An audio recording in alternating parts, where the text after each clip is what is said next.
இலவசம் எவ்வளவு பெரிய ஆபத்துன்னு தெரியுமா? ஒரு வீட்டுல ஒருத்தன் திருட போனா பெரிய பங்களா, உயர்ந்த சுவரு, அதுல அந்த இரும்பு வாசல் படி கதவு கிட்ட போய் நின்று பாக்குறேன். உள்ள ஆளோரம் ஒரு நாய் கட்டி கிடக்கு, ராஜபாளையத்து நாய் மாதிரி. இவன் பாக்குறான், நாயை பாக்குறான், நாய் அவனை பாக்குது, நாயை பாக்குறான், நாய் அவனை பாக்குது, நாய் அவனை பாக்குது, மாத்தி மாத்தி பாத்துக்கிறாங்க. ஆனா பேசாம நிக்குது.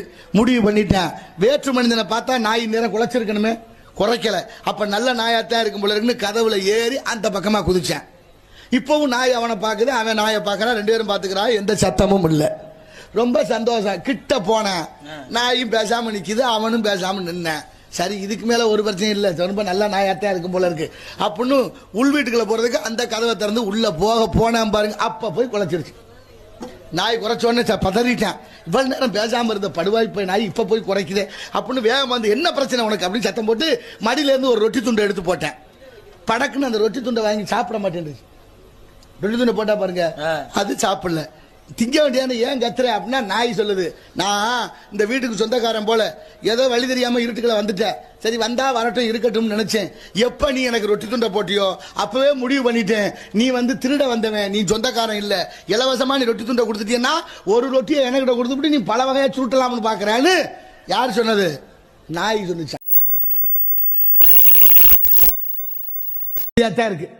ஆனாலும் ஒத்த பக்கமா தலையை வலிச்சுக்கிட்டே இருந்திருக்கு. அவர் போய் நண்பர்கிட்ட வைத்தியம் கேட்கிறார்.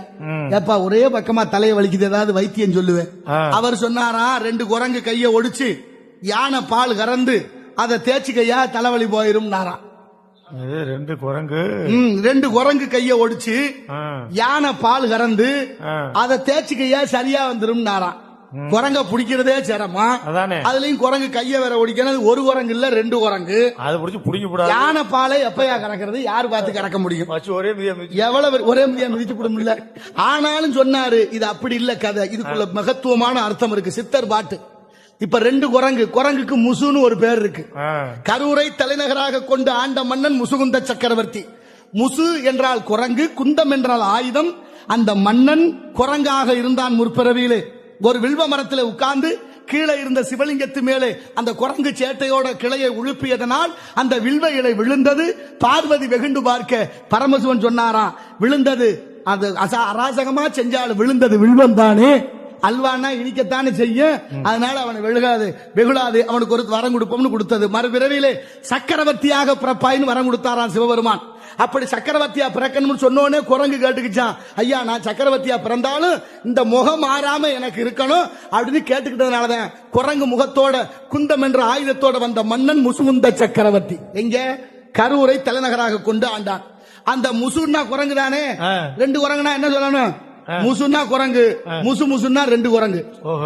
புரியுதா இல்லையா? முசு அப்ப 2 குரங்கு சொல்லணும். கைய ஓடிக்க சொன்னாங்களே, முசுவோட கைய சேர்த்தா முசுமுசுக்கேன்னு ஒரு இலை இருக்கா, எல்லாருக்கும் தெரியுமே உங்க எல்லாருக்கும். அந்த முசுமுசுக்க இலைய பறிச்சு அதுல யானைக்கு பால் கறக்க முடியாது. யானைக்கு இன்னொரு பேர் இருக்கு, அத்தின்னு பேரு. அந்த அத்தி மரம் இன்னைக்கெல்லாம் ஆலயங்கள் தோறும் இருக்கு. அந்த அத்தி மரத்தை ஒடிச்சா பால் வரும். அத்தி மரத்து பாலும் முசுமுசுக்க இலையும் ஒன்னா சேர்த்து கசக்கிட்டு தேய்ச்சா தலைவலி போகும். யாரு கேப்பா? கேட்டுக்க. எவ்வளவு மகத்துவம் இருக்கு, எவ்வளவு சித்தர்களுடைய பாடல்கள்.